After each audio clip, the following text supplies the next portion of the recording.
Hello, everyone, and welcome back to the Weekly Win. My name is Ken, and I'm joined by my co host, Tim. Hello, everyone. Today, we're going to look over an article from NPR. I think that's National Public Radio or something. Something like that. It's that Yeah, public radio for sure, but I don't know what the N stands for. government They funded. released an article. What's that? It's government funded. Uh, maybe we shouldn't talk about it now. I don't know. This could be a psyop. We'll see. They released an article, and basically it went over senator from Wisconsin. His name is Ron Johnson, and how he wants to sort of give the power back to the people, so to speak. We're gonna talk about sort of what he wants to do, and Tim, I think you have a couple of opinions. Oh, Perhaps yeah. we get to hear about that. I have a lot of opinions. You'll hear a couple of them. All right. Well, for starters, Senator Johnson. I'm not sure if he's in the U.S. Senate or the state Senate. I think it's the state Senate. Either way, he wants to sort of bring back the power to administer elections to state legislatures. He points out quite correctly that He's a federal in the senator. Oh, what a Chad! What a giga Chad! He points out quite correctly that the state legislatures have the right in the Constitution to administer the time, the place, and such things of elections. Mm-hmm.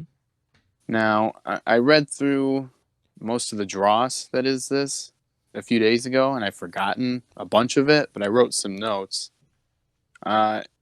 I'm not sure why I wrote this, but I guess NPR, as well as some of the people that are sort of passing this information around, they're seeing this as an attack on freedom and democracy and the like. I found that kind of funny because if you guys recall, there was a point when and it's really recent. It is actually modern era where the people selected their state legislatures as well as the federal senators, the federal House of Representative members. Mm-hmm. You know, every election these days. All of them. I think that he really is quite fairly and quite honestly putting the ball back in the people's court, because the people already vote for the people who are going to set the time and the place and the rules and stuff. Yeah, just because the people vote for someone doesn't mean that that person actually abides by the will of the people. Shh, shh, shh. We don't have to tell them that. Listen, they're used to being lied to and being backstabbed. We can use that to our advantage. That's true. However, no, I don't condone of doing that, by the way. That's just a funny... You know what I'd like to see more, Ken? No. Too late. I'm telling you anyway. Federalism. My favorite F word. You know I use a lot of them. Yeah. Yeah, you do. So what is federalism, buddy? So federalism is the belief that the smaller the government, the more power it should have on you. Okay, I guess it's the highest government, aka the federal government, president, Congress, and stuff, should have minimal power over your life. Meanwhile, the closer the government gets to you, so state and then local counties and then cities and such, they should have progressively more control over you in terms of the legislation they pass. So something like military defense, it's a federal level thing. Things like minimum wage should be a state's right. Things like, I don't know, COVID-19 vaccines should at highest be a state's issue. See our episode on Youngkin here for more information on that. But now you might ask, where did this come from? Well, I have a very simple thing for you. It's called the 10th Amendment. It's pretty great. And to summarize 4 sentences, or 2 sentences into one, the powers not in the Constitution given to the federal government belong to the state. Hard stop. So anything not in the, what is it, dozen pages, I think, give or take, once you include all the amendments in the Constitution, whatever's not in there, that belongs to the states. which should be like the hard stop of federal power. Man, I am, not to interrupt you here, I Mm-hmm. am sure glad that some people way smarter than me back in the day thought that something like that might happen and decided, hey, you know what?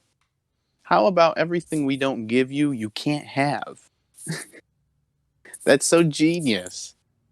Yeah, it's something, that's for sure. Shout out to my main man, Thomas Jefferson. Yeah. Hey, you know this Constitution? I think it needs amendment already. All right, you weren't wrong. I'm gonna have to agree to you Yeah, on that yeah. one. Hey, the Constitution thing's great and all, but that could be really abusive in the wrong hands. Yeah, we need that 10th Amendment, man. So, Tim, where do you stand? Do you think that it's a good idea to bring elections back to state legislatures, or do you think that the push to federalizing them is a good one? I think removing anything from the power of the federal government's a good idea. Oh, fantastic. I agree with you. All right, that's the end of the show. No, but realistically, it's a lot easier for one body of politicians to be corrupt than it is for 50. And yes, okay, every body of politicians is corrupt. Okay, yeah, we got that out of the way. Thanks, black pillars. Get out of here. We got actual things to talk about. It'll be easier for, well, people who are less interested in democracy, I guess I should refer to them as. It'd be easier for them to hold the federal government than it is to say hold the government of Oklahoma or Texas or North Dakota, Wyoming. Wyoming. Or North Dakota, yeah. Yeah. Good luck. They can hold New York, maybe, California, probably, Washington, Oregon, New Jersey, probably. Like, yeah. As you can see, it's a lot harder to hold 50 states than it is to hold one federal government when it comes to controlling something like this. Yeah, especially when you think that Florida in 2016 was swing, Iowa was swing pretty much most of our lifetimes. Yeah. Ohio's been swing. But yeah, so Yeah. everything should be just back to the states, right where it belongs. Speaking of the states, we still need that constitutional convention, everybody. Yeah. Start writing to your state level senators.